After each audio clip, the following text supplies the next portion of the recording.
So what's up, y'all? It's Tata here, back with another video. Today I'm basically going to be doing a story time on how my mom passed and like the process of me processing it, and basically everything I went through to now. So if y'all like this video, like, comment, and subscribe. Hit the bell down below to be notified every time I post a new video, and follow all my social medias on the screen and in the description box down below. And if y'all didn't watch my last videos, y'all go watch them. Bangers.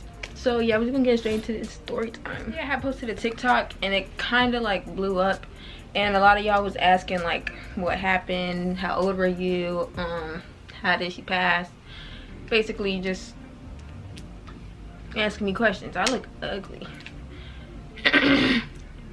But I'm about to tell y'all. So I've been procrastinating on this video because I always get this question and I always get told to do a story time, but I never do it unless like I'm on live and somebody asks, and then I like tell them. But like I really don't be liking to talk about this because it's just like a sensitive spot. But so it was the summer of 2011, I believe. 2011, yes. So me and my sister was at my grandma's house because it was summer vacation, and her birthday was on June 16th and she passed June 23rd. So me and my older sister was all at my grandma's house because we was just at my grandma's house. Like, we would go to my grandma's house normally, but me growing up, I would never go to my grandma's house because I liked staying with my mom. Like, I was a mama's girl, so I would always like cry every time she tried to drop me off, and I would just stay with her. But this week that everything happened, I didn't. I went to my grandma's house. So fast forward to the night she was going out, which is the 23rd, or it was probably, she went out the 22nd, but like, you know, following, like, she stayed out, so it was like the 23rd. So before she went out, she had came inside my grandma's house to say like give us kisses, say I love you, da da da. But I was asleep, but my sister was up, and they had took pictures before she had went out, I believe. I think that was before she went out, but I don't have the pictures because I don't have anything, but I remember seeing the pictures. So mind you, I was asleep, but my family tells me the rundown of the rundown because we always talking about it. But so she came upstairs, you know, they saw her, she kissed me, she kissed my sister, she said she loves you, da da da. So then her and my aunt went out, and they went out, they came back, she dropped my aunt off, and she had her other friend with her. So she went home, and I know this because my two older brothers said that she came home, grabbed something, and then she left again. And when she left, she went to my cousin's house that was right around the corner from our house and my elementary school. So she went to my cousin's house and she was hanging outside with one of her friends, da da da. So it was raining that night, and she was driving a all black Camaro. So it was raining that night, and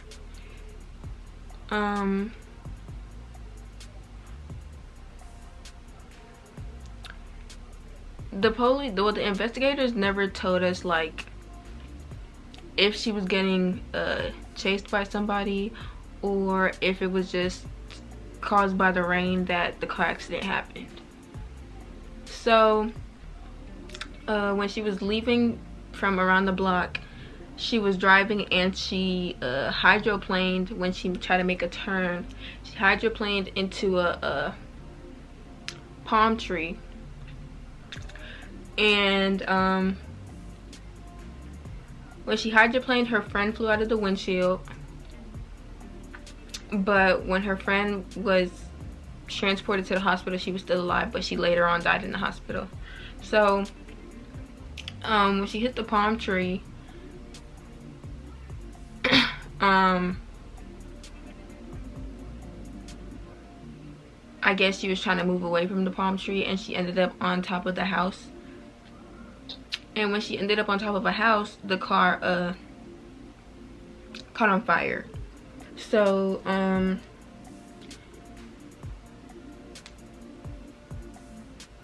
basically, I know this because like I read the report. Like, you go to the police department and you get like a report or whatever, and you can also get a disc with like pictures like after the accident and stuff.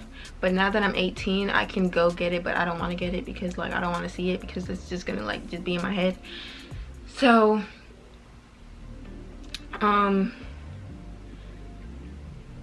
when we had went to where the car accident was, like a few days later, to like just like look, you could see like tire marks, but it looked like it was just like from her car and another car at the same time. Like she was getting like chased, so like she tried to run away from them, if that makes sense. So like we never found out like the true story or who or why, but that's basically the rundown of like what happened. She just got in a car accident, she hit a tree, she ended up on top of a house, and the car blew up, and she was trapped in the seatbelt. So when y'all be coming in my lives asking me why I don't wear a seatbelt, it's because yes, seatbelts can save you, but most of the times, like, listen, if somebody hits you or if you hit somebody, your seatbelt can get jammed, and if the car catches on fire, then you're stuck, unless you have like scissors. But who really keeps scissors in their car? But when she hit the palm tree, she was trying to get out, but the seatbelt was stuck. So yeah, so then she was trying to drive away, and she ended up on top of the house. So that's basically the rundown of the car accident. So I'm finna go back to before we found out that she passed. So we wake up the morning of the 23rd, and my older brothers are calling my grandma saying our mom never came home.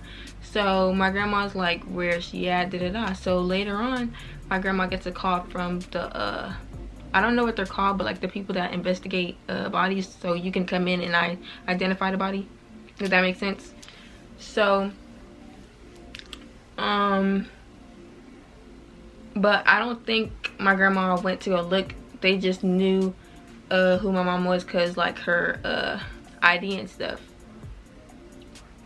So when my grandma had went up there with one of my older brothers, the person that was calling my grandma's phone had a folder, and my mom's stuff like fell out of the folder, like the stuff that was in her wallet. So my grandma automatically knew like it was my mom. So she bust down. So at this time, me and my sister and my little brother didn't know what was going on, because we were still at the house. So when they came back, we just heard everybody crying outside, and we was upstairs like looking through the window. And I remember this part of the story every time. Like, this is one moment that like replays in my head, because it's like that's when we knew. So everybody's outside crying, and me and my older sister just look at each other, and we start crying, and then our little brother's looking at us, and he starts crying.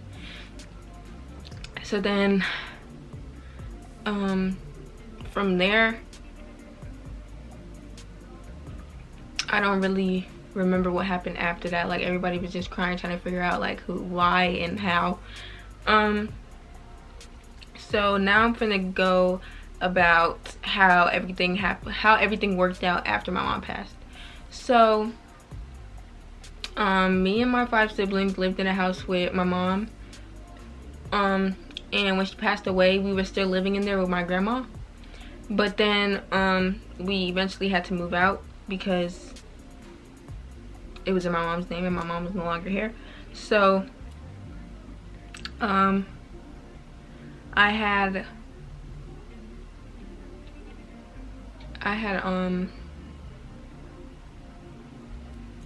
moved to Miami with my aunt, because after everything, me and my older sister stopped getting along.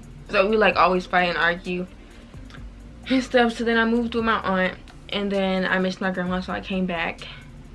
And it was a lot on my grandma, to be honest, because she had us 5 and then she had her 5. So like we was always moving.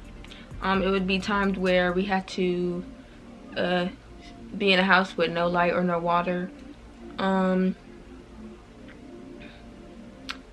Like it was like really like struggle times. Like that's why I'm so eager to do what I'm trying to do now, like be successful, help my grandma, never have to go through that. Like if I eventually have kids, I don't want them to eventually go through that.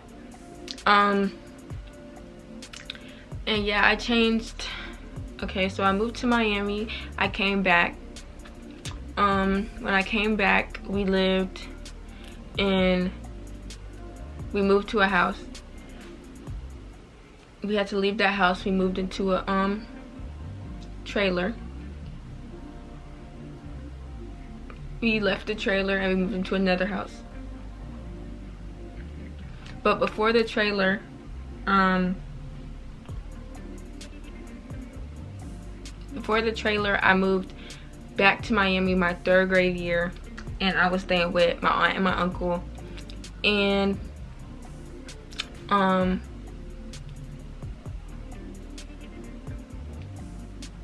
my grandma's car ended up getting stolen. And then I moved back to my city that I stay in now. And then we moved into another house. We had to leave that house, and then we moved into another house. The last house we stayed in, well, the last 2 houses, you know, it was a lot of us, so I didn't have a room. But the second to last house, I made a room in like like y'all know those houses that have 2 living rooms, but people usually turn one of the other living rooms into a room. That's what I had did. I really liked that house, but something was wrong with like the water pipes and stuff, so like the house flooded. So then we moved to another house. That house, I didn't have a room. My bed was in the living room, but you know, I'm not ungrateful. Like I appreciated it. And then we moved into an apartment. It was just me, my grandma,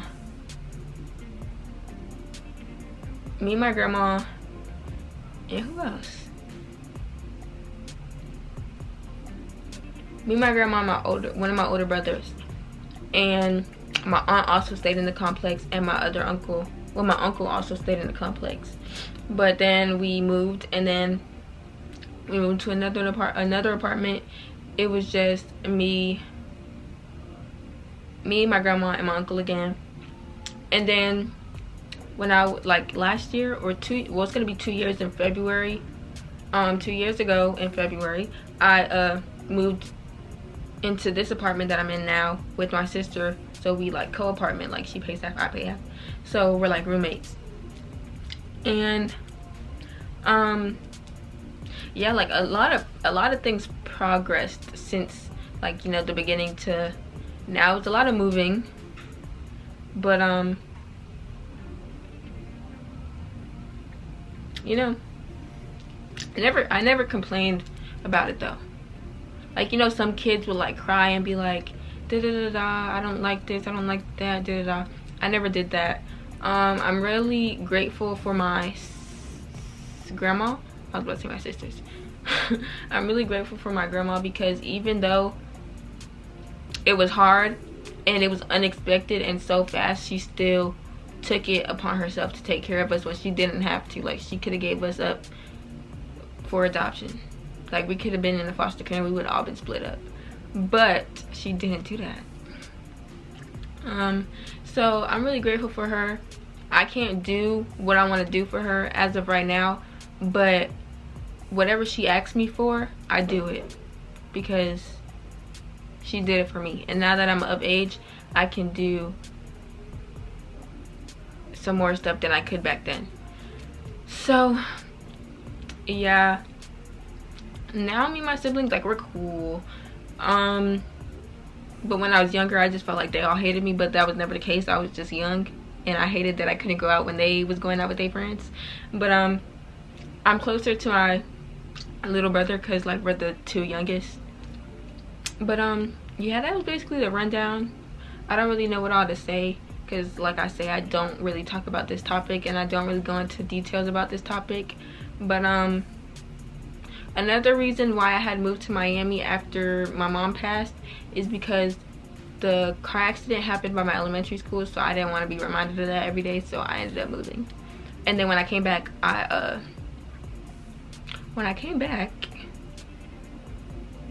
went to a different elementary school. Yeah.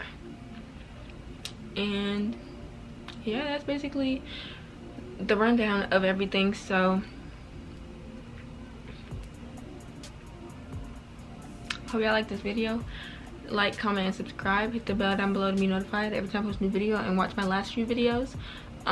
This video isn't really a hyped video. It's more like a calming informational video because y'all wanted the information because y'all kept asking, so I decided to give it to you.